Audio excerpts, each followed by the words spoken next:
Respiratory രോഗങ്ങൾക്ക് ഫലപ്രദമായ ചികിത്സ ഇന്ന് ലഭ്യമാണ്.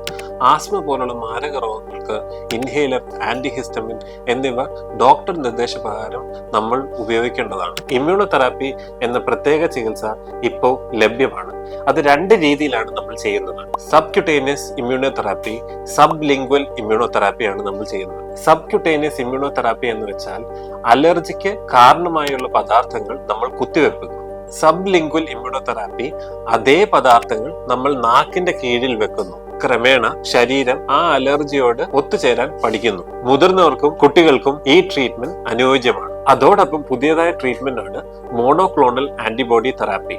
ഇത് നമ്മൾ സിവിയർ ഇസ്നോഫിലിക് ആസ്മയ്ക്ക് വേണ്ടി ഉപയോഗിക്കുന്നു. ഒമലിസുമാബ്, മെപ്പലിസുമാബ്, ഡുപ്പിലിസുമാബ്, ബെൻഡ്രൈലിസുമാബ് എന്നീ പദാർത്ഥങ്ങളാണ് നമ്മൾ കുത്തിവെക്കുന്നത്. ദീർഘകാലം ഇൻഹേലർ ഉപയോഗിച്ചിട്ടും ആശ്വാസം ലഭിക്കാത്തവർക്ക് ഈ ട്രീറ്റ്മെന്റ് വളരെ നല്ലതാണ്. ചിലർക്ക് ലൈഫ് സ്റ്റൈൽ ചേഞ്ചുകൾ അനിവാര്യമാണ്. അലർജി വ്യാപകമായ ഇടങ്ങളിൽ നിന്ന് വിട്ടുമാറുക, സ്മോക്കിംഗ്, പൊടി എന്നിവയെ അവോയ്ഡ് ചെയ്യുക, ശുദ്ധമായ വായു ഉള്ള സ്ഥലങ്ങളിൽ നിൽക്കുക, ഇവയൊക്കെയാണ് നമ്മൾ ചെയ്യേണ്ടത്. ഇതുപോലുള്ള റെസ്പിറേറ്ററി രോഗങ്ങൾ കോംപ്ലിക്കേറ്റഡ് ആകുന്നതിന് മുമ്പ് ഡോക്ടറെ സമീപിക്കുക. സ്വയം ചികിത്സ ഒഴിവാക്കുക. Better late than never.